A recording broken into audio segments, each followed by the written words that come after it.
दोस्तों, यदि आपने महाभारत और रामायण को सुना, पढ़ा या टेलीविज़न पर देखा होगा तो आपने ब्रह्मास्त्र के बारे में ज़रूर सुना होगा। रामायण में कम से कम 2 बार ब्रह्मास्त्र का इस्तेमाल हुआ था। एक बार जब हनुमान जी ने अशोक वाटिका में जाकर उत्पात खड़ा कर दिया था, तो अंत में रावण ने मेघनाद को भेजा। मेघनाद ने हनुमान जी के ऊपर ब्रह्मास्त्र का इस्तेमाल किया था, क्योंकि हनुमान जी को ब्रह्मा जी ने खुद एक बार जीवन दान दिया था। इस वजह से ब्रह्मा जी के आशीर्वाद के कारण हनुमान जी पर ब्रह्मास्त्र का कोई असर नहीं हुआ। अतः ब्रह्मास्त्र के सम्मान के लिए हनुमान जी खुद बंध गए थे। दूसरी बार इस अस्त्र का आह्वान युद्ध के दौरान हुआ था, जब गुस्से में आकर लक्ष्मण जी ने मेघनाद के ऊपर इस्तेमाल करने के लिए इस अस्त्र को प्रकट किया। अतः उस समय भी भगवान श्री राम ने लक्ष्मण जी से इस अस्त्र का प्रयोग करने के लिए मना कर दिया था। इसके अलावा महाभारत काल के दौरान भी 2 बार इस अस्त्र का आह्वान या प्रयोग हुआ था। एक बार अश्वत्थामा ने इस अस्त्र का इस्तेमाल किया था, जिसके जवाब में मजबूर होकर अर्जुन को भी ब्रह्मास्त्र चलाना पड़ा था। लेकिन ऋषि वेदव्यास ने इन दोनों के अस्त्र के बीच में आकर इन्हें रोक दिया। इससे पहले एक बार इस अस्त्र का इस्तेमाल युद्ध में दानवीर कर्ण ने भी करने की कोशिश की थी। लेकिन यदि पुराणों का अध्ययन किया जाए तो ब्रह्मास्त्र की शक्ति का अंदाजा लगाया जा सकता है। वेद पुराणों आदि में इस बात का वर्णन मिलता है कि जगतपिता ब्रह्मा ने दैत्यों के नाश हेतु इस अस्त्र की उत्पत्ति की थी, और इस अस्त्र की ताकत व शक्ति आज के ही परमाणु बम के समान थी।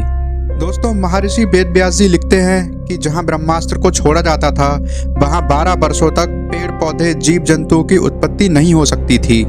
महाभारत में भी वर्णन मिलता है कि जब अश्वत्थामा और अर्जुन के द्वारा ब्रह्मास्त्र छोड़ा गया था, तो इसके प्रभाव मात्र से ही गांव में रहने वाली स्त्रियों के गर्भ मारे गए थे। दोस्तों, यहाँ मैं यह भी बताना चाहूँगा कि जब अमेरिका ने जापान के ऊपर परमाणु बम गिराए, तो हिरोशिमा में रेडिएशन फॉल आउट के कारण हिरोशिमा से दूर रह रही गर्भवती स्त्रियों के भी गर्भ मारे गए थे, और उस इलाके में इसका असर करीब 12 वर्षों तक ही रहा था। माना जाता है कि 2 ब्रह्मास्त्र के आपस में टकराने से प्रलय जैसी स्थिति उत्पन्न हो जाती है, और इससे समस्त सृष्टि के विनाश का भय भी रहता है। शोधकर्ताओं के अनुसार राजस्थान में जोधपुर से 10 मील की दूरी पर 3 वर्ग मील का एक ऐसा क्षेत्र है जहां रेडियो एक्टिविटी की राख की मोटी परत जमी हुई है।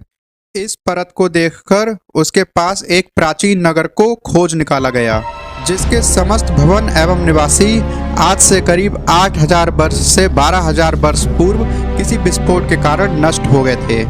दोस्तों, गौर करने वाली बात यह है कि इसी काल के दौरान महाभारत का युद्ध हुआ था। इस नगर में मिले नरकंकालों की स्थिति को देखकर ज्ञात होता है कि मानो इन्हें किसी अकस्मात प्रहार से मारा गया था। इसके भी सबूत मिले हैं कि मानो यहाँ किसी काल में भयंकर ऊष्मा उत्पन्न हुई थी। इन नरकंकालों का अध्ययन करने से पता चला कि इन पर रेडिएशन का भी असर था। ऐसा केवल 2 कारणों से हो सकता है, या तो कोई उल्का पृथ्वी से टकराई होगी, या उस वक्त ब्रह्मास्त्र का प्रयोग हुआ होगा। कुछ विद्वानों का तर्क है कि जब अर्जुन तथा अश्वत्थामा के ब्रह्मास्त्र आपस में टकराने वाले थे और वेद व्यास ने उन्हें बीच में आकर रोक लिया था, लेकिन फिर भी उनसे निकली भयंकर ऊष्मा के कारण ही लाखों आदमी मारे गए थे, और हो सकता है इसी ऊष्मा के कारण इस नगर की ऐसी हालत हुई हो।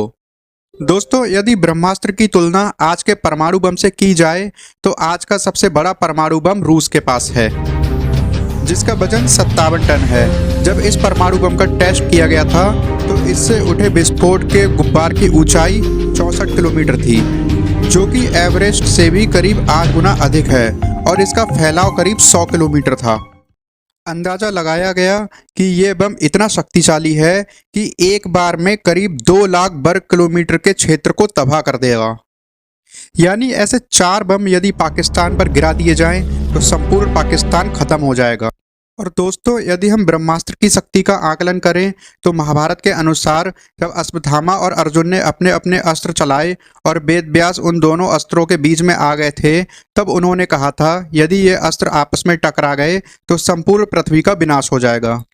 भगवत गीता और रामायण में भी इस बात का उल्लेख मिलता है कि एक ही ब्रह्मास्त्र इस धरती के सभी जीव जंतु, पक्षी, पेड़ पौधे तथा मनुष्य को नष्ट कर देगा। और सिर्फ इतना ही नहीं, बल्कि पृथ्वी को भी कई टुकड़ों में बिखेर देगा। यानी आज का आधुनिक परमाणु बम प्राचीन भारत के ब्रह्मास्त्र की तुलना में काफ़ी कमज़ोर है।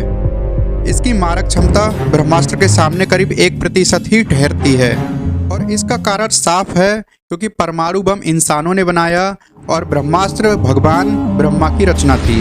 तो दोस्तों, आपको क्या लगता है, तथ्यों के आधार पर यदि तुलना की जाए तो ब्रह्मास्त्र या परमाणु बम कौन ज़्यादा शक्तिशाली है? अपनी राय हमें कमेंट करके बताएं। दोस्तों, यदि आपको हमारा वीडियो पसंद आया हो तो इसे लाइक करें, दोस्तों के साथ शेयर करें और मैं आपके लिए ऐसे ही रोचक तथ्यों से भरे वीडियो लाता रहता हूं, तो कृपया हमारे चैनल को सब्सक्राइब करना बिल्कुल ना भूलें। मिलता हूं मैं आपसे अपनी अगली वीडियो में, तब तक के लिए जय हिंद।